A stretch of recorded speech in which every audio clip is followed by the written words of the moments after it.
It's great to be able to spend some time today with Charles Scriven, who has got quite a history and a story, and the intent is particularly to talk to him today about issues of combating racism and how we can speak into equality in a meaningful and intentional way.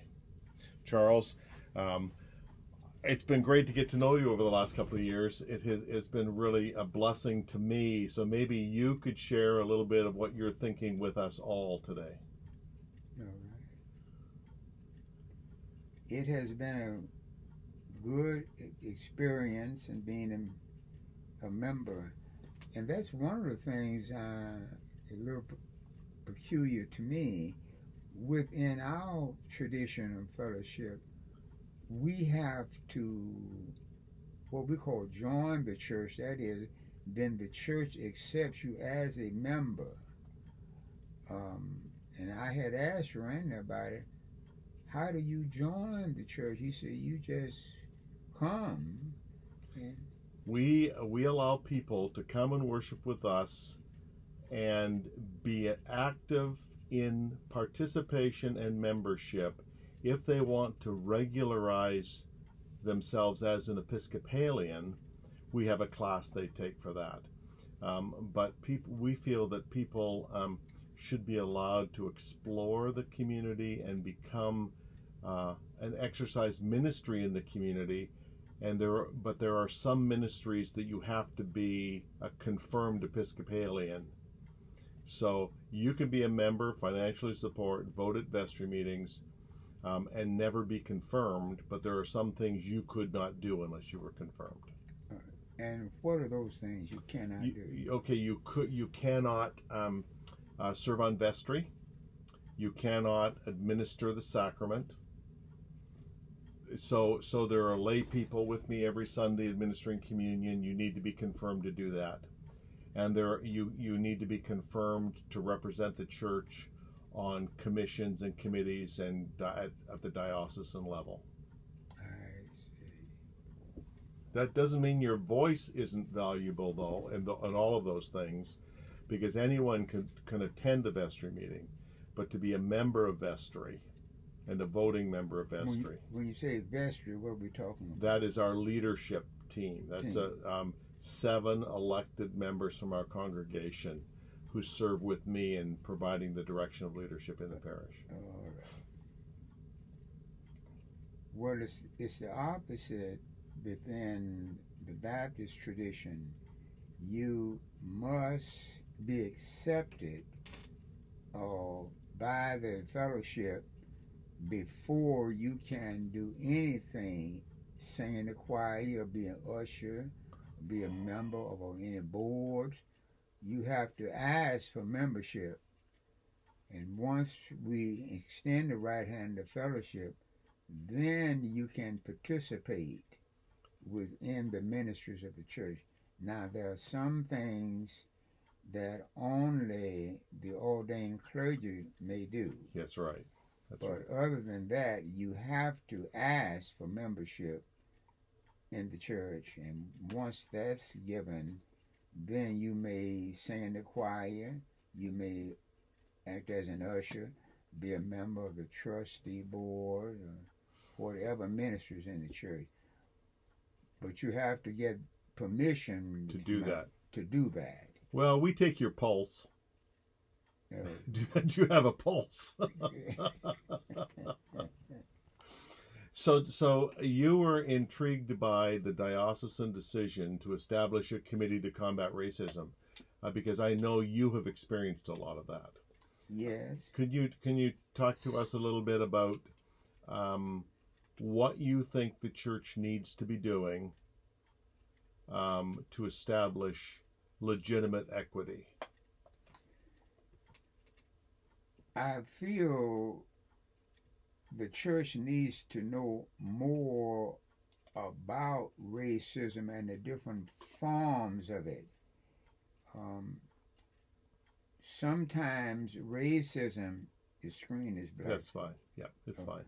Sometimes racism is effective just simply by neglect. Mm-hmm. And A clear example of that is at our universities here. You have two universities here in town where they have neglected, or they will let Florida A&M do what they want to do as long as it does not infringe on anything at FSU. But at the same time, you're letting the university go down because you're letting them do.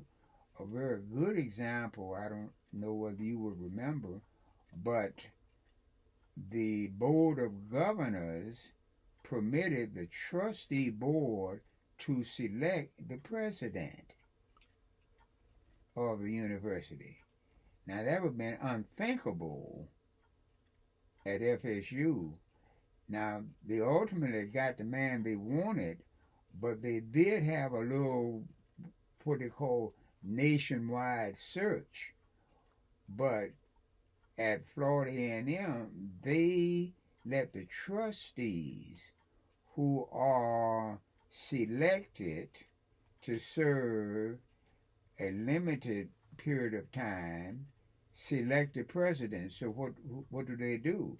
They got Mr. Robinson, who has been a long-time faculty member, someone they could control, so they selected him. But can you think of anybody saying the trustees of Florida State could have saved millions of dollars now? And ultimately they got the man they wanted, but they had to have some kind of show that they were looking nationwide. And if you might have remembered, they said that the president, Thrasher, would not have met the qualifications to be a member, to be the president, but they adjusted things because of the pressure and on the university to get him, but he would not have. So now, when you let a community such as A&M make those decisions, what are you doing? That's racism by neglect, because you would not have permitted that to happen at any of the other universities in the state. So unpack that some more for me. Not that specific example, but how do you see this playing out in a day-to-day basis? Racism by neglect. You are permitting actions within a community that you would not allow in another community.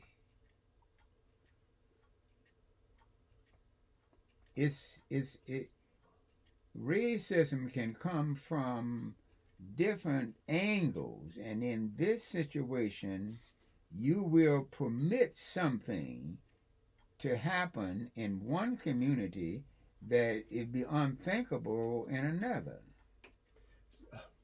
So do you think that what's the motivation for that? There is no motivation. That's the problem. You have your interest is in education. So why would you let substandard practices go on in one community that you would not have in another? In this one, you care about the people who are being affected by your decision. In the other one, you don't care at all. So you let anything go on. But this is the black community that's being allowed. Yeah. But you need to hold the black community to the same standards of behavior. You don't, just because it's the black community and you live in the white community, you let anything go on. Boy, this is, I need you to talk more about this. This is very interesting to me. Yeah. Uh, a good example would be um, I'm in charge of this particular district where policemen are to patrol. In this district, you can't let anything go on. But now, go across town in a black district, you'll have all kind of things going on that would not be acceptable here. that would not be right. But but you do not have the power to control it. And those who are in charge, they don't care as long as it is not a part of their community. One of the things we did when I was a policeman in Jacksonville, and I'm writing a book about it, we would let prostitution, moonshine, and we call it bolita, being sold in your black community. Then the bribes and money, we would send something to the chief or maybe to the mayor for all of that to go on. But now you would not let the same thing go on in the white community. And the part about integration meant what? The same standards in your black community would be the same as in white, because you're not going to let your white kids' education be undermined because they're in a integrated situation. That was the thing. My wife taught 18 years in the first grade, and in the schools where she taught, they constantly didn't have supplies, books, and things. But once she got started teaching in a white school, she didn't know that all those things were available because they didn't have them in the black schools. And if some of the kids lost books at the end of the year, she would be required, or the parents would be required, to pay for books. But once she got into a white school and the kids lost books and things like that, that was no problem. They said, "Child, don't worry about that." And but do you think the I want to go back to this reverse racism, because if a school like FAMU used the same protocol that FSU used, would it be possible that FAMU would have ended up with a Caucasian or an Asian president? that would make no difference if as long as the same standards. Exactly. We're not looking for a black president. We're looking for a president, somebody to lead the university. But you wouldn't let the things that's going on at FAMU go on at FSU. Exactly. And that is discrimination. Yeah. That's racism. See, we've always talked about racism as something being direct, but racism comes by neglect. Yeah. And it's just as devastating. There's and in fact, I have a book of it called "The New Jim Crow." You can't use the same methods in dealing with people today as you did before, when you just put up a sign say, "No blacks served here," but you will set up standards that would permit less performance. Yes. So what's the difference? You are taking that same child who will be in 5 or 10 years a citizen who will be illiterate and functioning in a society. So who can change this racism by neglect? Who can change the protocol at FAMU? The people who are in charge are selecting those to serve. We are still on that level where we're fighting to get up. Yeah. But those who are in charge, they're selecting the people, and they select people who are incompetent that they can control. And I don't want to stay with Mr. Robinson, but I wrote several articles, and I finally went to see the editor at the Democrat, and I told him, I said, y'all have mistreated A&M. And he said, how? You will have editorial board or editorial comments about things that's going on at FSU, but when you see some things going on at A&M, you don't. He said, well, anything you have written, we are printing. I said, but I'm one person. I'm Charles Scriven. But if you call attention to a situation from a newspaper point, and you can reach people. But it's simply about what you don't say that can hurt a community as well as what you say.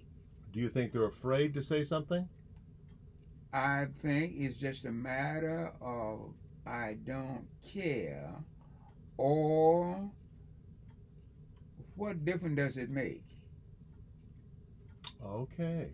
Yeah. You see, I would have interpreted that possibly as being as being an outsider trying to speak into a community without the right to speak into the community. And I really appreciate the fact that you see this as racism by neglect. That in fact, that if they're going to keep the feet of the Board of Trustees at FSU to the fire, they need to keep the feet of the Board of Trustees at FAMU to the fire. That it's not a double standard. And that is, I mean, that I find that personally convicting, and I appreciate that. They'll let things, I don't know whether you were here when Mangrum was here. No. But she came in as an outsider. To FAMU, yes. To FAMU.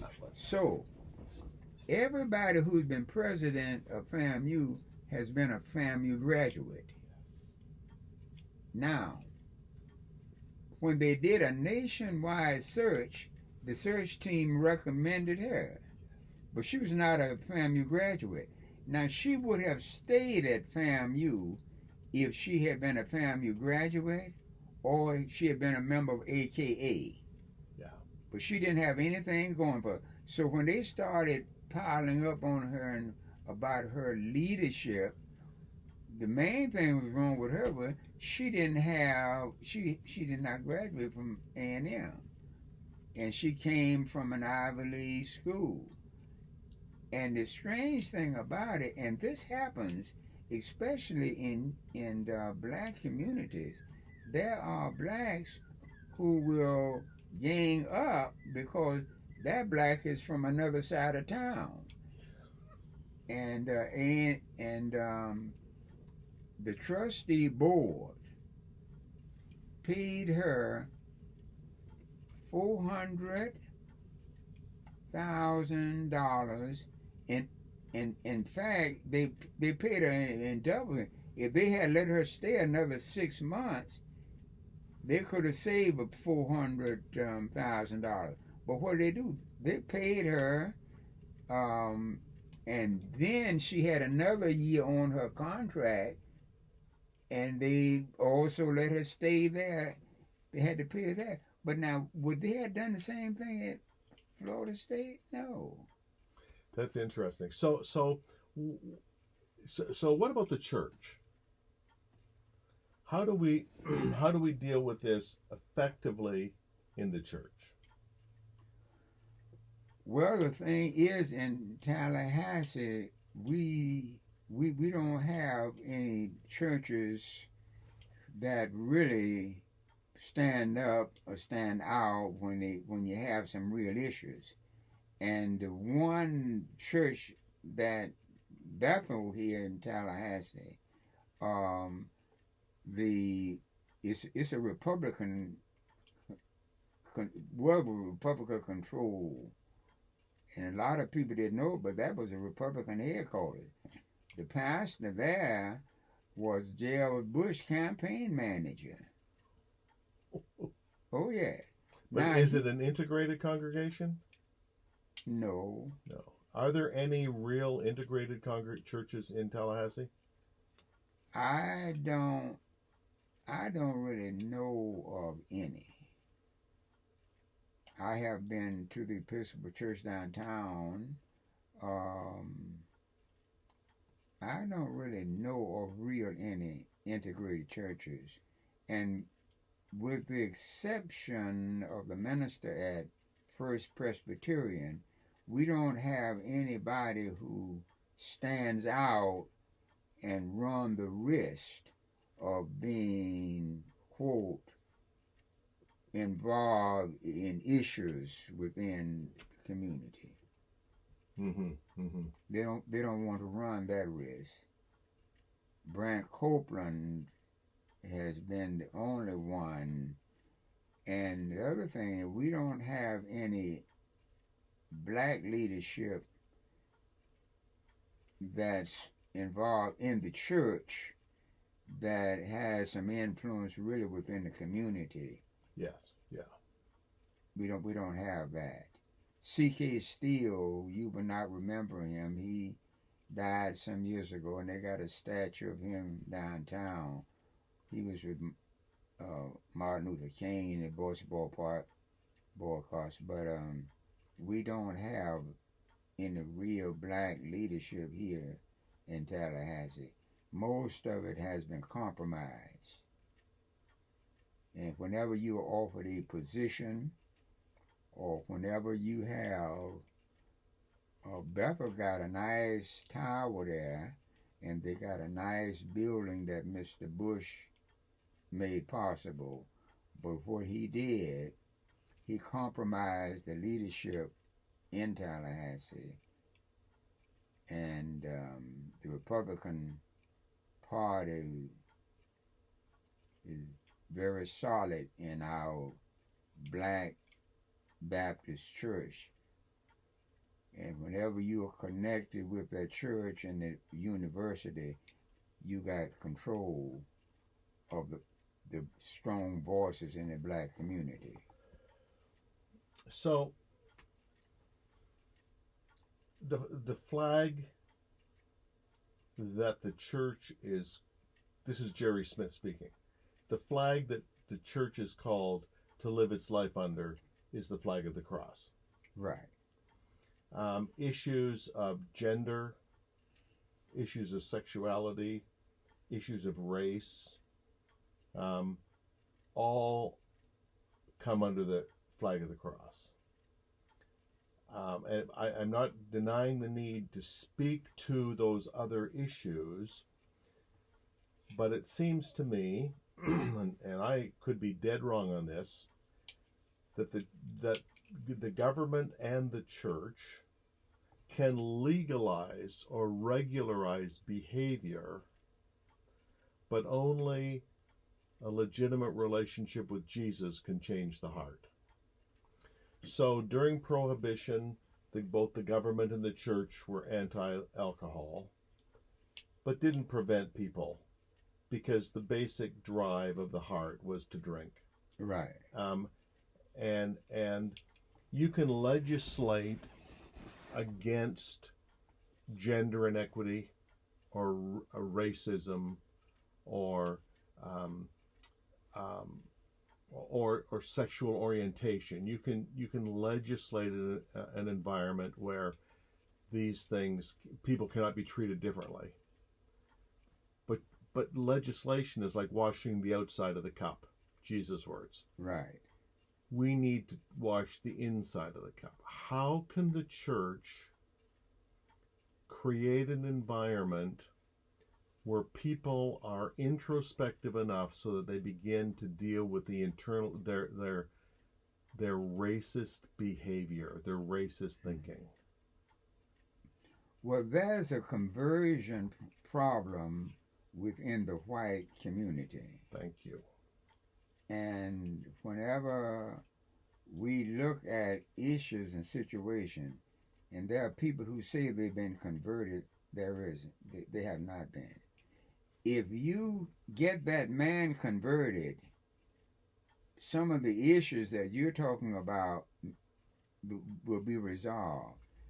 And I used to say this, and I don't remember who told me, but the minister was preparing his sermon, and his son kept bothering him, and he gave him a puzzle of the world and told him, said, go ahead and put that together and come back. So he said, all right, the boy went. And the boy came back a little later. But what the father didn't realize was that there was a picture of a man on one side of the puzzle and then the world. So what the son did, he could easily put the man together. And he came back and he asked him how he did. He said, well, Dad, on the other side was a picture of a man. So when I put the man together, then the world was together. So that's part of our problem is conversion. We have many people, and I say this with tongue in cheek because one of the finest men I have ever met is over there. He was a professor at Stetson University. But we find people who say they've been converted, and yet they cannot sit down and talk with you about issues and things. They don't have but one thing they're concerned about, and that one lies in terms of abortion. But other than that, there's nothing else that matters. Yeah. Now, in my family right now, and if they asked me 20 more years ago, I wouldn't believe it. My son, one of my sons was married to a white woman, and my nephew married to a white woman.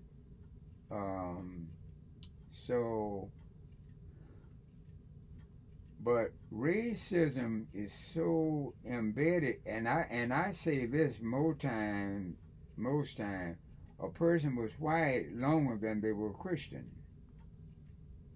So when they react to things, they react more to the community. Yeah. And that they got to maintain an identity with. Well, we see that's right. Paul's epistle to Philemon is it's a letter about racism. Right. Because Philemon and his culture was older than Philemon's walk with Christ. Right. So he looked at Onesimus as a slave, and Paul is saying, no, you have to look at him as a brother. So I understand that. I wonder, though, as the pastor of a white community, how to invite people to explore their own hearts and acknowledge that often their behavior in an environment or in a circumstance is driven by an issue rather than driven by Christ who dwells in them. Well, I went to a white church and nobody in that church said one word to me. When it was over, the minister came up to me and offered me his card, which had a calendar on it. But no one in that church said hello or nothing. Do not even speak to me. And I wonder, how can you have a church where nobody speaks to you and you call yourself a church? And that brings me to how I got to Stetson University.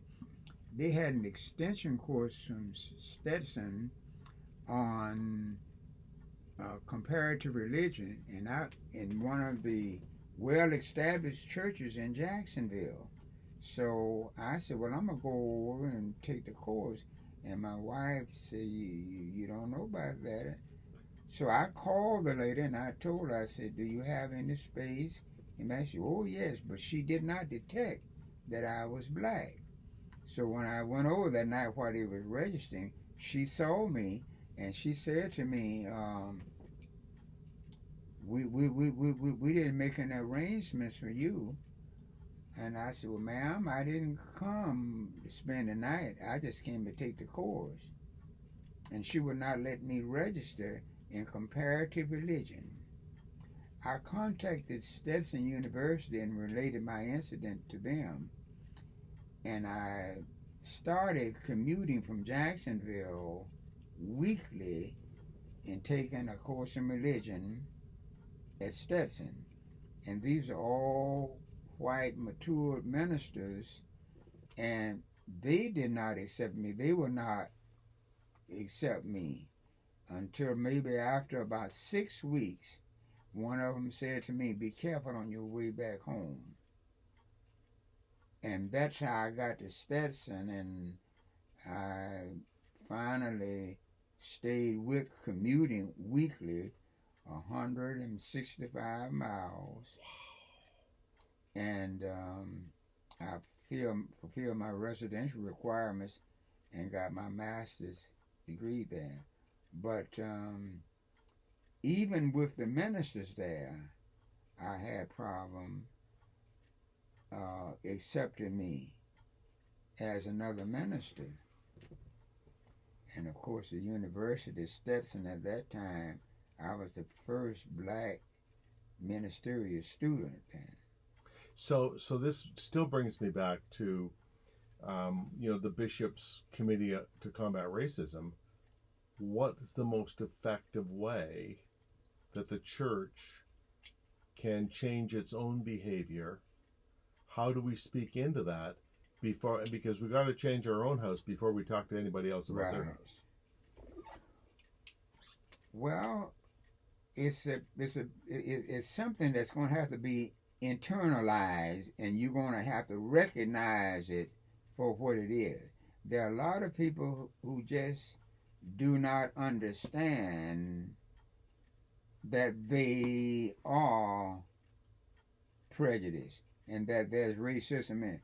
And no one likes to admit that they have some problems in their attitudes and behavior.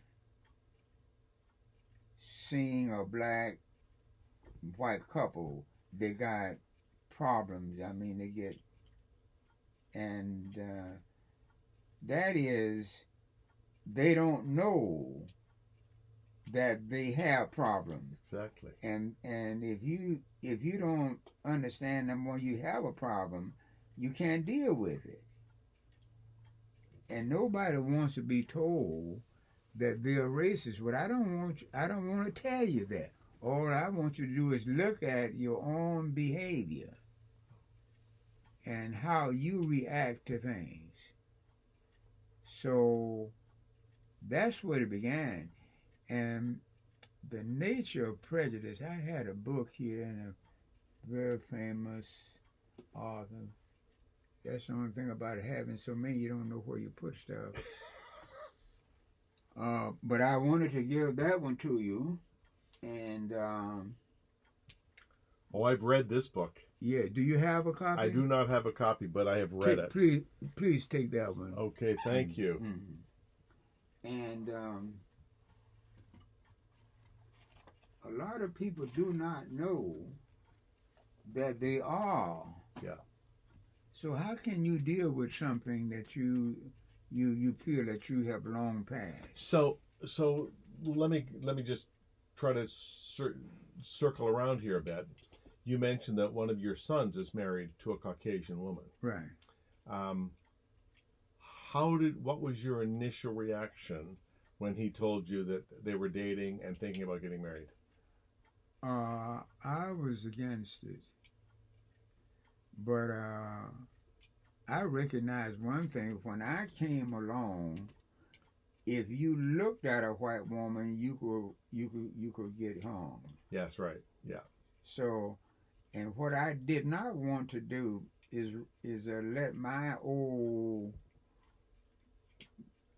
pattern and behavior and all that be a part of his life.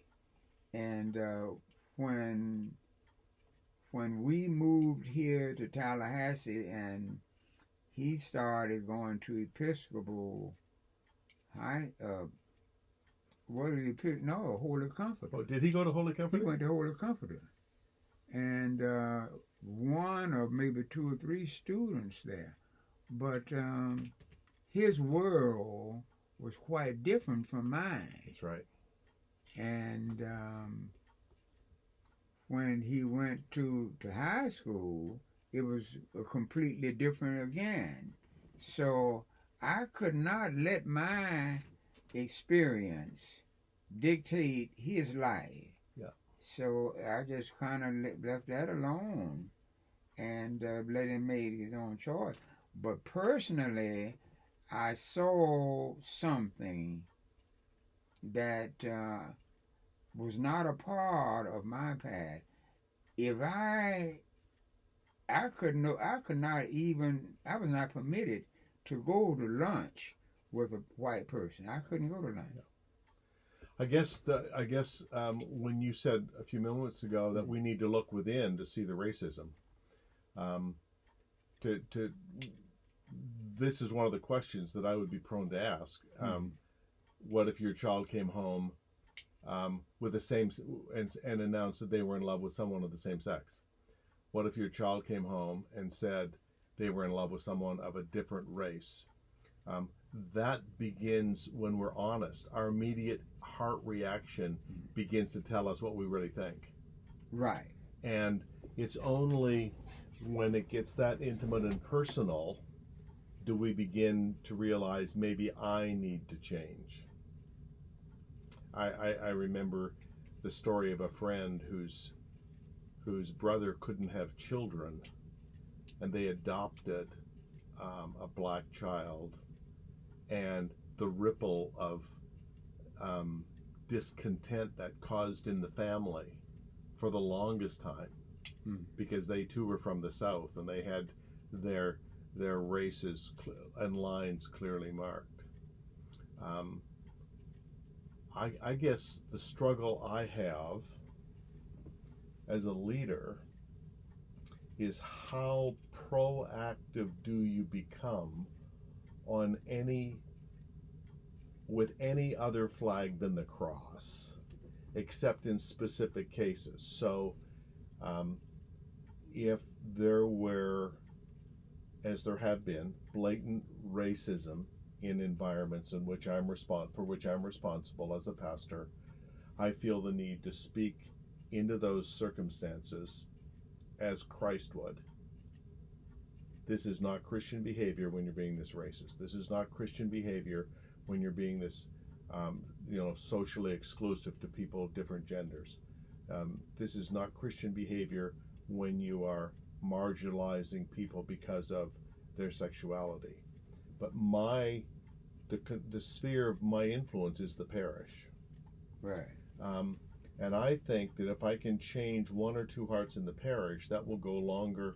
That will serve the kingdom of God more than me marching in a Black Lives Matter or a gay parade. Does that make any sense to you? It does. But what you're saying, many ministers won't even touch, even within their own parish, because they feel they do not have the influence with the church to make a difference. Yeah. And they are afraid. They want to stay at that particular parish for at least until I can retire. But many, unlike the black ministry, many white ministers serve at the pleasure of members of that congregation. Yeah. And they're not going to step outside of what they feel their comfort zone, racially or whatever, and because they want to stay there. And I feel sometimes a deep sense of regret for ministers, for white ministers who got to deal with a man who's president of the bank and has more influence in their congregation than he has as minister. Yeah, that can be a very, very awkward place to be. Oh, yeah. You know, if you don't, do I speak the truth and risk offending, so they take their checkbook and their families and leave, or do I speak the truth because the truth needs to be spoken? Yes.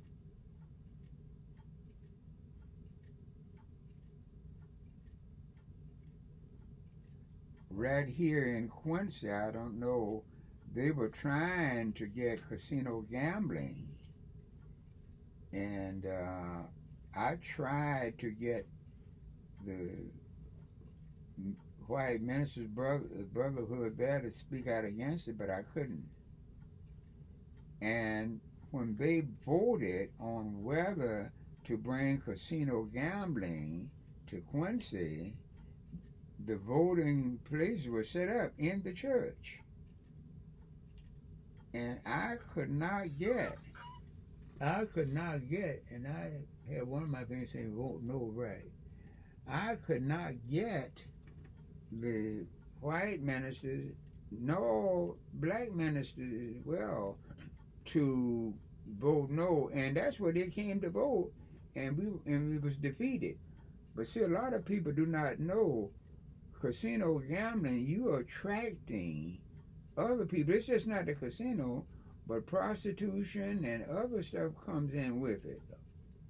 And but I could not get the white ministers to come out fully and say no. And it was being generated right here in Tallahassee, and I could not get ministers here in the Tallahassee community to support me on that issue.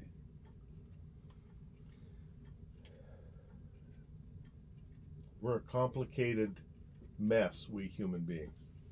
Yes. And we all bring baggage. I know I have mine. And I have mine. Yeah. And I try to get this brutality issue, and by I can't breathe, I fought this same issue 30 years ago in Jacksonville. Yeah. But if we're attempting to, we can legislate against some things. We can legislate about no chokeholds. Yeah.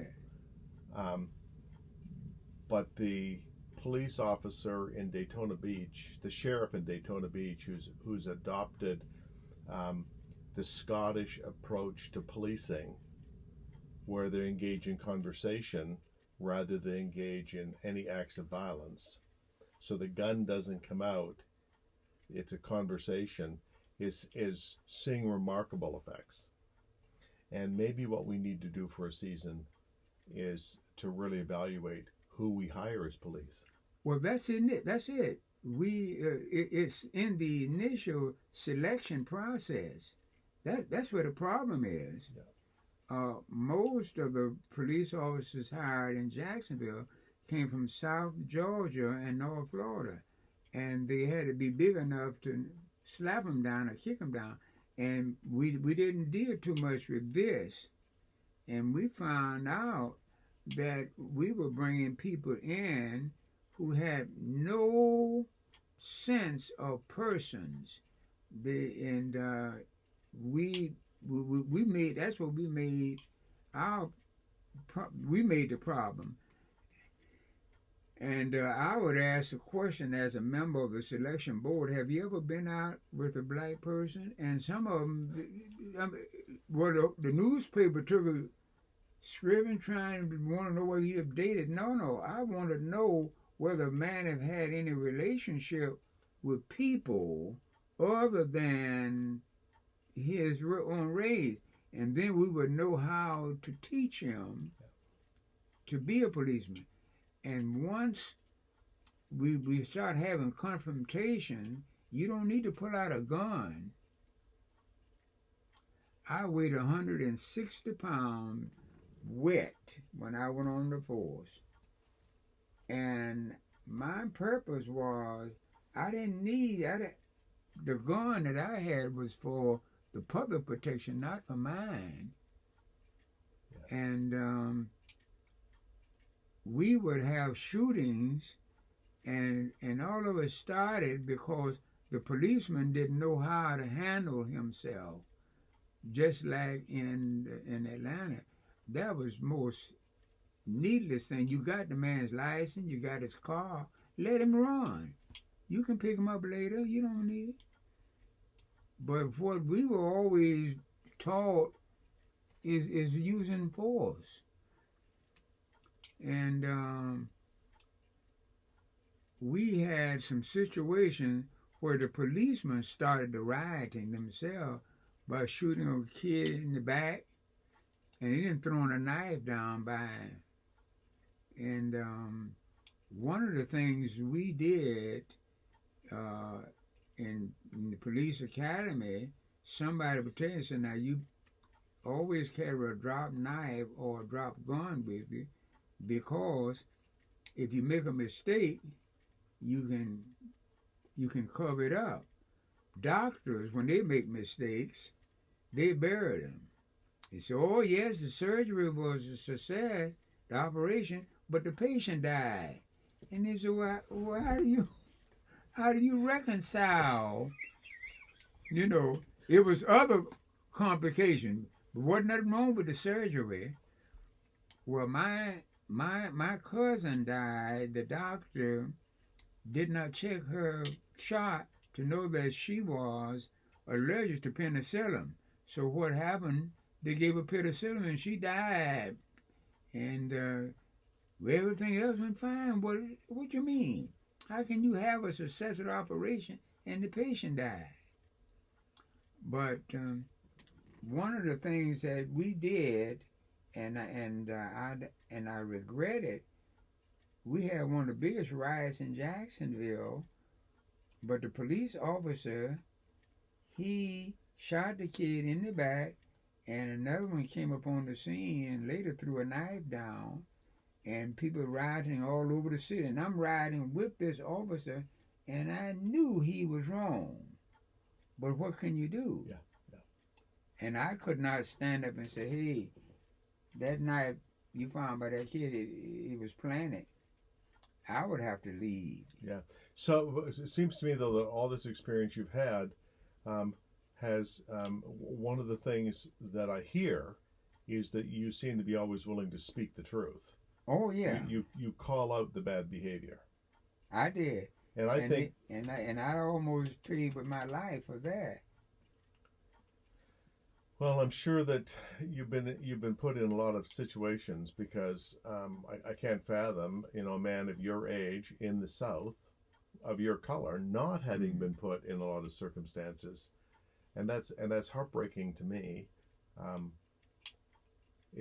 But your willingness and your courage to speak the truth rather than toe the line is the only way people are going to start looking into their own hearts, is when they hear the mirror of truth. Well, my conversion Christ and made a difference in my life. and I never feared for my life, but I had to speak the truth and do what I felt was the right thing to do. And I'm still here. Well, and I'm glad you are. This is going to be the first of many conversations, Charles. I know that right now.